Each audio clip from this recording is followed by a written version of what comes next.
Hi everybody, Jo here again. Thanks so much for popping in. Always lovely to see you. Now, today I've had a couple of messages of a couple of our lovely ladies, Claire and Joanne, and they've both recently bought a gel press. And they're quite new to stamping, haven't got a lot of stamps, and asked if I could show a nice simple technique, but something that would give an effective Christmas card. So this is what I've come up with. Now this one I've actually popped on an 8x8 card blank, but again you could, as you can see, you could have less white space and have this on a smaller design. As always, look, I've stamped my envelope. Permanent ink so it won't run in the rain. And just to show you, so we've got the gel press, and today I'm going to use Roland. So this is our circular gel press. And a couple of you have also asked about the inside, what I do on the inside of my cards. And I've just stamped, again, my lovely same sentiment and the tree. And I've got space there to write my message. I like to handwrite all the inside. So that's just the way I do it. And I do it all at the same time so that way I get that lovely, lovely cohesive design. So that's the idea, and obviously you can mix this up, you can use different stamps, you can use different colours. I'm just coming in with this serving suggestion. Now, I've got my gel press on one of our acrylic plates, and that's just because for me, I find it easier, but also your gel press has got really good memory and you don't want to stand it, pop it on anything. So once it's on my gel press, I know I'm not going to put it on anything I shouldn't. Now I've got myself some copy paper here, and what I'm just going to do is pop a white piece underneath. I think it might make it easier for you to see. And I've got our lovely rubber roller, our soft rubber brayer here. I'm going to use that Billy Brayer. He likes to come out to play. And I'm going to use some Elements inks, and I've got blue, Atoll and Confetti. Now I just need to quickly explain the blue Atoll. I've got 2 ink pads. I have one that I've had from the beginning, and it started, obviously the ink, you use the ink up, so it's a bit drier, so it's a bit paler, but I have bought a new one, and I've written the date on the back of my new one. I always do this. I know quite a few of you have noticed, but I actually like to use both these now, so I tend to order a new one before this completely runs out, because this is very juicy, and almost a lot of people say, and for me, I can use the 2, but I know which one's which. A little tip, I used to write on the lids, but then I realised I could get the lids mixed up, so I always make sure I do write on the base. So I'm going to use my original, so this is quite a pale ink pad. And again, you get to know your ink pads, don't you? So I'm going to use the brayer, and I'm just going to ink up Billy on this edge, look, this edge here. So I'm going down, and then I'm just going to come across my gel press. And I'm going to do that twice. And then turn it round. And we'll bring some in from this side. Same thing again. And as I say, this you won't see much because it's very pale, this blue. But that's how I want it. And I'm just going to clean my brayer. Look, it is very pale. Just on a piece of my copy paper, and I'm going to come in with the confetti, and this time, look, I just want to ink down this edge. Can you see just that little bit there? And I'm just sort of going to go around the edge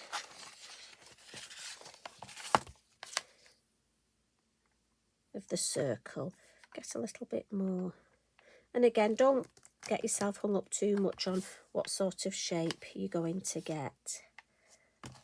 There we go. I just want to introduce a little bit of colour.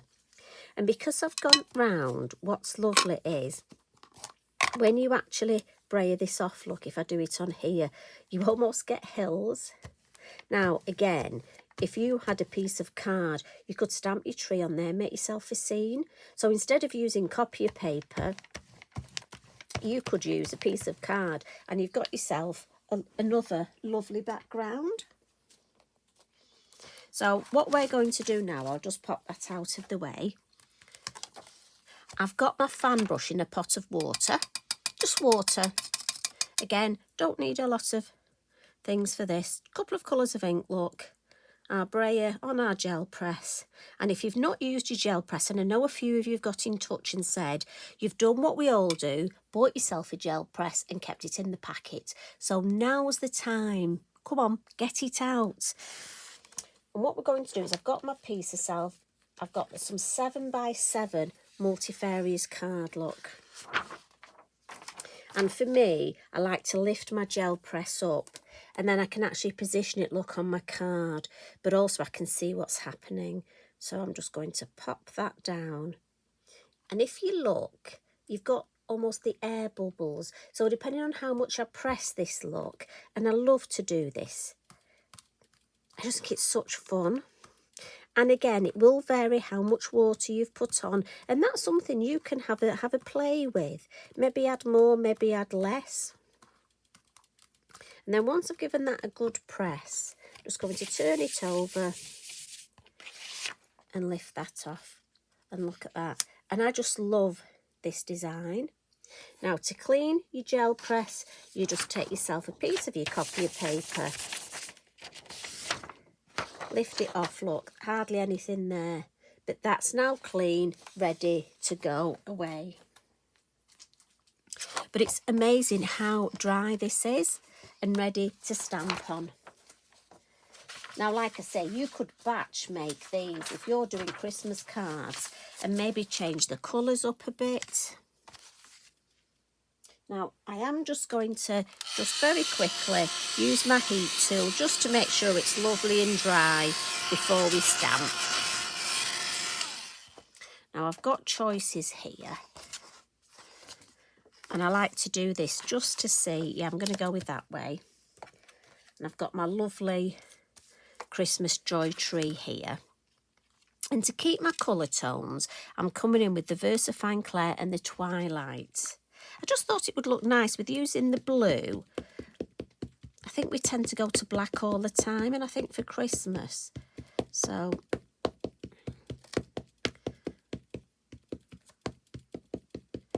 we'll link that up. And I'm just going to pop it sort of there. Now, obviously, this piece of card has got water on, it's got the ink on, so don't be in a rush to lift. You want your Versafine Clair ink to soak in to this card through that layer of ink and water that we've just put on. So for me, I'm just going to give it a good press down and then lift up, and beautiful. Look at that lovely detail. I'm just going to give that a little bit of a blot. And then I'm going to add a little bit of scenery. So with our circle mask, I'm going to add, now you know me, I turn mine this way around just because I find it easier. Now I'm going to come in with my elements. So when I said with the blue Atoll, look, I've got my new one. If I show you, so that's my new one. Just so that you can see the difference, will come in. So this is my original one. And I'm using the number 7 brush for this because I just feel my larger one, I may come outside the area here with my ink. So I'm going for my middle brush. And that's, each of these brushes has its own use. So look, I can come straight from the ink pad on here. And if I take that off and show you, it's very, very pale. Now that, if you wanted a subtle look, but I want a little bit more colour. So I'm going to come to my newer ink pad and look at this. You can see the difference. This is so juicy.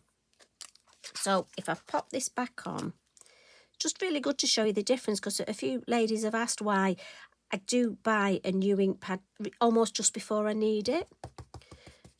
Now this, you'll see the difference. I've got to be so careful. So again, if you get a new ink pad, just bear in mind. I mean, look at that already. You can see.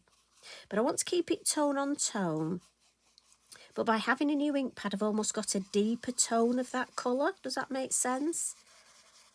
So if I take that off, look. Now, that's better. That's nice and bright. And that's exactly what I want. So I'm happy with that. Now, I'm going to come in with my lovely mini hill masks. These are so useful. And this one, I'm just going to pop under the tree there, look. And I'm sticking with my same stencil brush. And I want the colour in the middle, look. And then just going to ease it to each side. And again, I like that. So I've got colour here and just a little either side. And then I'm going to add one here. And I want to mimic that shape look of the moon because that'll look nice. But I'm only going to go in the blue area. I don't need to mask this off because I'm only going in the blue look. And I think I'll get away without adding any more ink to my brush. I think there's enough on there. Let's have a look. Yeah. And so how quick was that? And if I lift that up just so you can see. So instantly, this looks like our snow area because we've got the sky here. And how pretty is that design? And these areas of water, to me, just look, they could be magical orbs, they could be snow. So what I want to do now is add a little bit of glitter. And I'm going to come in with my two-way glue pen. I love this, as you know. And I've got my glitter ready. And I'm going to use the Holographic. So, like I say, if you haven't got a lot of supplies, this is a beautiful card to make. And I'm just going to dot in the glue to start off with on the lovely baubles that Tracy has drawn us.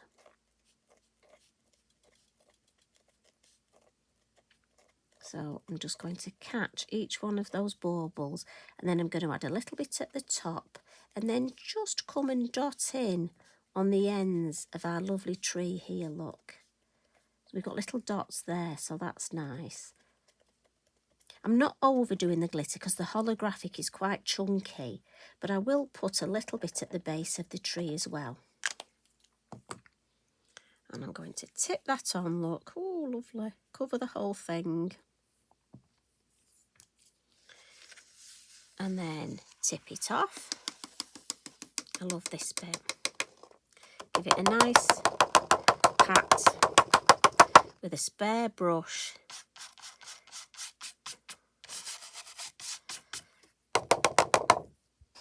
And there we go. Now, for me, there's a couple there, look, that I've missed. And me being me, that will annoy me. That one there, and just a couple in the middle. So as it happens, you can tell I've done this before, look, I always leave a little bit of glitter in the pot, just in case there's a couple that I've missed. Because I know what I'm like. That's better.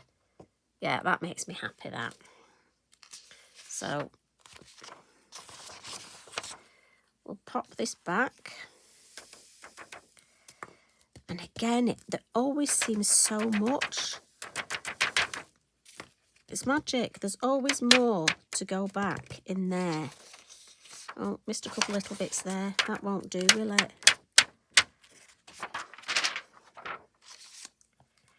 Pop the lid on, then we don't spill it. And that design, as I say, you could batch card make these. How twinkly is that? Beautiful. So I'm going to come with one of the words. On my original look, I chose the word peace. So this one, I'm going to go for Christmas. And we've also got, let me have a look. So we've got joy and we've got Noel. I'm going to stick with the same colour. Keep it all same colour. Now this, I'm thinking you could change the colours up, couldn't you? Think of all your different colours of ink you've got. And I'm going to come in and just pop Christmas in the middle. There. And then last of all for me, I just want to add a little bit of Posca. Now, you could actually leave the design like this. I know not everybody likes the Posca, so I'm going to give my Posca a shake, a little pump. Now, you can just dot your Posca on if you want. I'm just going to add some. Now, also, I could, if I wanted to just get it in the middle, I could actually make a mask and mask off this white area, but I don't mind. If a little bit of snow comes out, that's fine. Now, this is a very basic. I'm thinking if you've only got a couple of different stamps, a couple of colours of ink. But if you want to add a little bit more, you know, you could always stamp our beautiful Pipin on here. I mean, again, this is just a starting point for you. Let me move this out of the way. I just think that is gorgeous. So there's the card we've made. And as I say, how quick and easy was that? But I just want to show you, I've made a similar card, but this time, so anybody who wants to create just a little bit more, all I've done is taken some of the blue Atoll with my brush and brushed it round the edge. And then I've splashed a little bit of water again with my fan brush and just put some 3D glue gel under my sentiment there to raise it up. Again, I've stamped my envelope and I've stamped inside. So similar design, so it depends whether you want white space or whether you want to add something else around. Like I say, you could add Pipin, maybe the birds. Wouldn't that be lovely, little birds sat there? Just so many possibilities. But the main thing is get that gel press out and have a play. Create yourself. Maybe one day create the backgrounds, maybe the following day stamp them up. I can't wait to see what you do. So I really hope, Claire and Joanne, that helps you. And I really hope you have a go. Please tag me in. I'd love to see what you create. And how far you take it. Who are you going to add to these? I'm sure somebody's going to add Pipin. You've got to add a Pipin, haven't you? Anyway, have fun. You take care. I'll see you again tomorrow. Love and hugs from me. Bye for now.